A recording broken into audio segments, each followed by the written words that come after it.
Hello everyone, welcome back to my channel. और मैं लक्ष्मी फिर से आई हूँ आपके सामने एक और नई रेसिपी लेकर। दोस्तों, आप सभी जानते हैं कि इस मौसम में तरह तरह के आम मार्केट में आ रहे हैं और बहुत ही बढ़िया मीठे आम हैं ये। तो देखिए, इसकी मैंने ये स्लाइस वाली मैंगो स्टफ्ड कुल्फ़ी बनाई है। तो चलिए देखते हैं कि हमने ये कैसे बनाई है। तो देखिए, यहाँ पे मैंने ये दशहरी आम लिया है।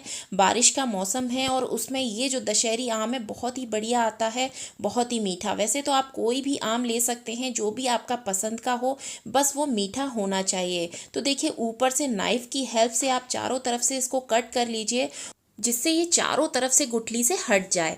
और इसको हल्का सा आप ट्विस्ट करके इस कैप को हटा लीजिए। तो देखिए, आप इजीली देख सकते हैं कि ये अच्छे से कैप हमारा हट गया है।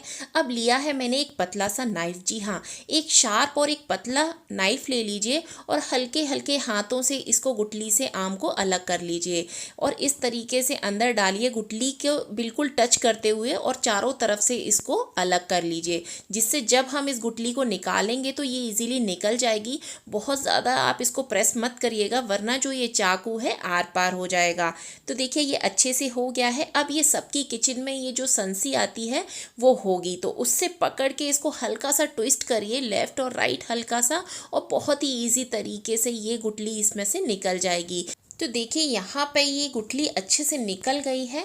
अब कोई भी एक गिलास या कप ले लीजिए जो इसके साइज़ का हो, और उसमें इसको रख दीजिए, जिससे इसको एक सपोर्ट मिलेगा और ये खड़ा रहेगा।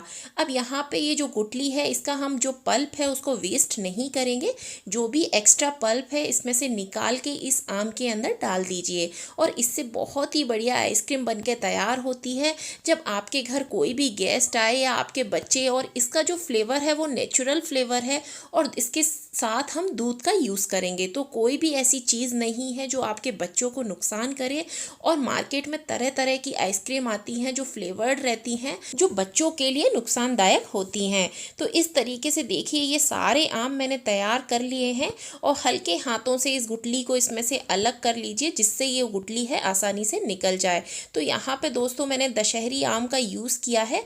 आप कोई भी आम ले सकते हैं, बस ध्यान रखिए कि उसमें बहुत ज़्यादा रेशे नहीं होने चाहिए, वरना ये गुठली निकालने में थोड़ी सी दिक्कत आएगी और आम को थोड़ा सा मीठा रहेगा तो बहुत ही टेस्टी ये आइसक्रीम बनती है। अगर खट्टा रहेगा तो उतनी ज़्यादा टेस्टी नहीं बनेगी। तो बस इसी तरीके से ये सारे आम आप निकाल लीजिए और इसका कैप निकाल के तैयार कर लीजिए। तो देखिए, 4 आम की मैं आज ये कुल्फ़ी बनाऊंगी, और ये चारों आम मैंने रेडी कर लिए हैं। अब हम रखेंगे इनको सेट होने के लिए फ्रिज में। जी हाँ, यहाँ इसको 1 से 1.5 घंटे के लिए आप फ्रिज में रख दीजिए।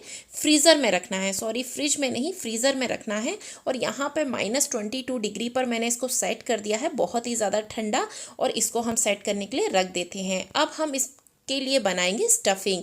जी हाँ, ये दूध की रबड़ी बनाएंगे, जिसको हम इसके अंदर डालेंगे, और जिससे बहुत ही बढ़िया कुल्फ़ी हमारी बनके तैयार होगी। तो यहाँ पे मैंने ये फुल क्रीम मिल्क लिया है, 1/2 लीटर, और इसको थोड़ा सा गर्म होने के बाद डालेंगे इसमें हम 4 चम्मच मिल्क पाउडर। जी हाँ, ये मिल्क पाउडर डालने से इसका जो टेक्सचर है बहुत ही बढ़िया आएगा, एकदम दानेदार कुल्फ़ी जैसा। अब यहाँ पे मैंने थोड़ा सा गर्म दूध में इसको अच्छे से मिक्स कर लिया है, जिससे इसके सारे जो लम्स हैं वो निकल गए हैं। अगर आप डायरेक्ट मिल्क पाउडर को मिल्क में डालोगे तो उसमें गुठलियाँ बनने के चांसेस रहते हैं, इसीलिए पहले इसको अच्छे से घोल लीजिए, उसके बाद अपने दूध में इसको ऐड कर दीजिए और अच्छे से इसको चलाइए। देखिए, 10 से 15 मिनट में ये अच्छे से एक थिक कंसिस्टेंसी का एक रबड़ी बन जाएगी, जिसको हम अपने आम के अंदर स्टफ़ करेंगे। अब यहाँ पे डालूंगी मैं थोड़ी सी शुगर। जी हाँ, ये स्पून थोड़ी सी बड़ी है, तो यहाँ पे 3 चम्मच मैंने डाला है। अगर आप नॉर्मल स्पून से डालते हैं तो 4 से 5 स्पून शुगर आप डाल सकते हैं, और आप अपने टेस्ट के अकॉर्डिंग भी डाल सकते हैं। तो देखिए, यहाँ पे ये अच्छे से थिक हो गई है। अब हम इसको साइड में रख देंगे, गैस बंद कर देंगे, जिससे ये ठंडी हो जाए। तो देखिए, ये अच्छे से ठंडी हो गई है और आम भी हमारे अच्छे से सेट हो गए हैं। तो आप जो अपने आम में रबड़ी भरेंगे वो गर्म नहीं भरिए, ठंडी करने के बाद ही भरिए। तो देखिए, ये आम भी हमारे अच्छे से सेट हो गए हैं। अब एक एक करके ये जो रबड़ी हमने बनाई है दूध की, वो हम इसके अंदर स्टफ़ कर देंगे। तो देखिए, कोई भी स्पून से या कोन से आप इसमें भर सकते हैं, पर मैंने यहाँ स्पून से भरा है। ये बहुत ही ईजी तरीका है, इससे हमारी जो रबड़ी है वो अच्छे से आम के अंदर भर जाती है।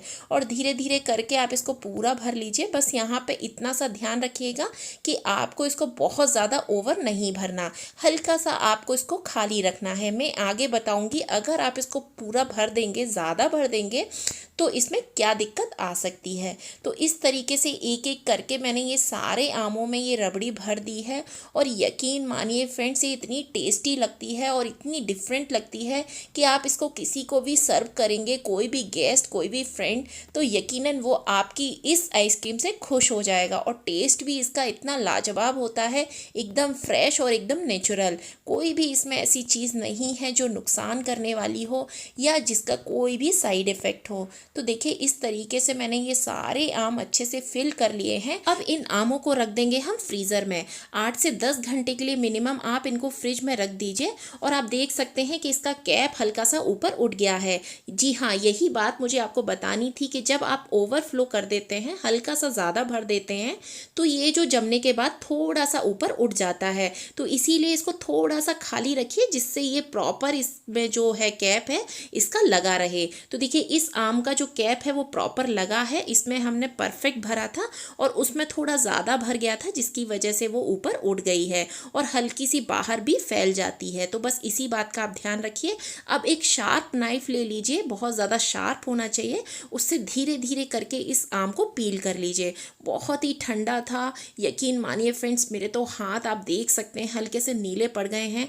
यहाँ पे आप ग्लव्स का यूज़ भी कर सकते हैं या कोई भी रुमाल लेकर इस आम को पकड़ के छील सकते हैं, या फिर आप इसको पील करने से पहले 2 से 4 मिनट के लिए फ्रीज़र से निकाल के बाहर रख दीजिए। उसके बाद एक शार्प नाइफ से इसको पील कर लीजिए। तो देखिए ये कैप मैंने हटा दिया है। अब हम इसके करेंगे स्लाइसेस। देखिए एक शार्प नाइफ ले लीजिए, बहुत ज़्यादा शार्प होना चाहिए क्योंकि ये जो आम है बहुत ज़्यादा टाइट है, एकदम जमा हुआ है और पतले पतले स्लाइसेस हम इसके कर लेंगे। जितना ज़्यादा आप पतले करेंगे उतना ही बढ़िया ये आइसक्रीम हमारी खाने में लगेगी और बहुत ही बढ़िया, एकदम परफेक्ट। किस तरीके से देख सकते हैं आप कितनी बढ़िया ये आइसक्रीम हमारी लग रही है और एकदम इसकी स्टफिंग सेंटर में और बहुत ही बढ़िया और खाने में इतनी मज़ेदार लगती है। फ्रेंड्स आप सभी लोग जानते हैं कि आम तो सभी को पसंद होता है और आम से बनी हुई कोई भी चीज़ हो वो सबकी फेवरेट होती है। तो इस तरीके से आप इसको एक बार ट्राई करके देखिए, आपके दिल को भा जाएगी। और कोई भी नट्स आप इसके ऊपर ड्राई फ्रूट्स डाल सकते हैं। मैंने यहाँ पे थोड़ा सा पिस्ता इसके ऊपर डाला है, बहुत ही बढ़िया टेस्ट लगता है इसका। तो अगर आपको ये वीडियो मेरा अच्छा लगा, ये आइसक्रीम की रेसिपी अच्छी लगी तो फटाफट मेरे वीडियो को लाइक कर दीजिए, शेयर कर दीजिए और मेरे चैनल को सब्सक्राइब करना बिल्कुल मत भूलिएगा। मिलते हैं नेक्स्ट रेसिपी के साथ। Till then bye bye.